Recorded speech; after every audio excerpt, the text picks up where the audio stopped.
Let's look at the limit as x approaches 1 of the absolute value, x minus 1, divided by x minus 1. And so we'll let x, somebody will use different colors so it stands out, right? What are we assuming? That x is infinitely close to 1, but x isn't equal to 1. So this tells us that the standard part of x is equal to 1. Okay, so those are our assumptions. And yeah, notice I've used the variable x instead of h. I hope that's not confusing, but these are just kind of dummy variables. We're going to let x be infinitely close to 1, but not equal to 1. And that means that the standard part is equal to 1. Okay, so what is this equal to? Well, this will be equal to the standard part of the absolute value of x minus 1, all divided by x minus 1. And since the standard part of x is 1, the top would be 0, or the absolute value of 0, and the bottom would be 0. So we can't use our quotient rule. We need to get rid of this absolute value somehow. However, how do we do that? Well, let's remind ourselves. What is the absolute value? So I'm going to kind of block this off. So this is our work reminding ourselves about absolute value. So the absolute value of x minus 1 is equal to, well, it depends. It's going to be equal to x minus 1 if x minus 1 is positive, right? If it's bigger than or equal to 0. And it's going to be negative x minus 1 if x minus 1 is negative.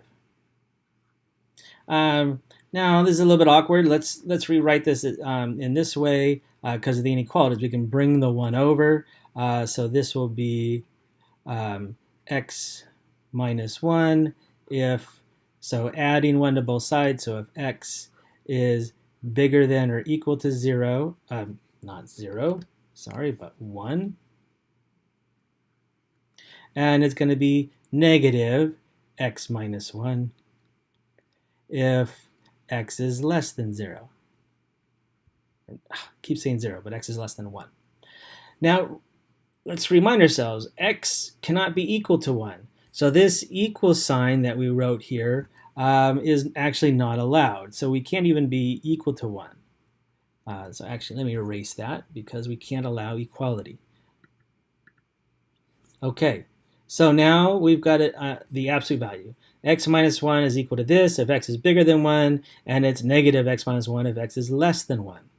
Which means this standard part, to get a handle on it, we need to break it into 2 cases. So case 1 is when x is bigger than 1 and x is infinitely close to 1. Then the standard part of absolute value x minus 1 all over x minus 1 is equal to, well, what's our rule? If x is positive, if x is bigger than 1, then absolute value can be replaced with just x minus 1. So this equals the standard part of x minus 1 over x minus 1. And this is equal to the standard part of 1, because x minus 1 divided by x minus 1 is 1, and so that's just equal to 1. However, case 2, in which x is less than 1, but still infinitely close to 1, then in this case, the standard part of the absolute value x minus 1 divided by x minus 1. Well, now if x is less than 1, we have to use the second rule here, that we've got to replace absolute value of x minus 1 with the negative. So this is equal to the standard part of negative x minus 1 divided by x minus 1. The x minus 1 still cancel, but now I'm looking at the standard part of negative 1, which is negative 1. And notice what just happened. If in case 1, x is positive, or x is bigger than 1, then the standard part is 1. But over here, if x is negative, the standard part is negative 1. So depending on which values, or which side of 1 you are, you get two different values for the standard part, which means this does not exist. There is no standard part. It's bouncing back and forth. It's either negative 1 or positive 1. And so this limit itself does not exist. And it's quite possible, happens often, that limits don't exist. And we can look at the picture to get a sense of why. So I could graph, let's do a graph here of x minus 1. So here's the y-axis, here's the x-axis, and say here is where the transition happens. So here's where 1 is, and the graph looks like this. This ratio is actually always 1, and so this is what the graph looks like. This is at the point 1, and it's negative 1 otherwise. So this is our graph, and at this point, at positive 1, kind of put a dashed line there, we have, if we're on this side, we're very close to positive 1, but if we're on the other side, we're very close to negative 1. And so the limit, you kind of think of the limit as values of x are getting close to 1 but bigger than 1, the function is getting close to 1 itself. But if the x input is approaching 1 on this side, then the output is here at negative 1. And this is a motivation for defining what are called one-sided limits, left-hand limit and right-hand limit. So let me make some room, and we will put that definition up here on the board.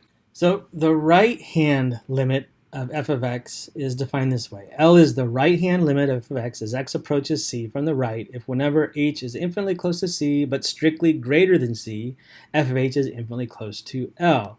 So again, it's kind of a word fest here, but let's take a look at the symbols that are going here, and notice it's this positive sign. So all of a sudden this C, that's what we're getting close to, has a positive and as kind of like an exponent.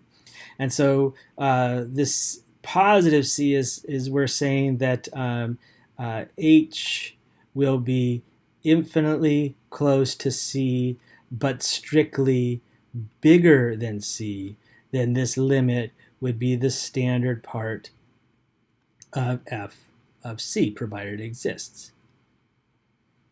And similarly, we have a left-hand limit. And the verbiage is exactly the same, except for now we're going to be strictly less than c. So again, in symbols, what we have here is a minus sign to denote that we're less than c. So again, what are we doing? We're going to say h is infinitely close to c, but h is strictly less than c, and then this limit would be the standard part of f of c.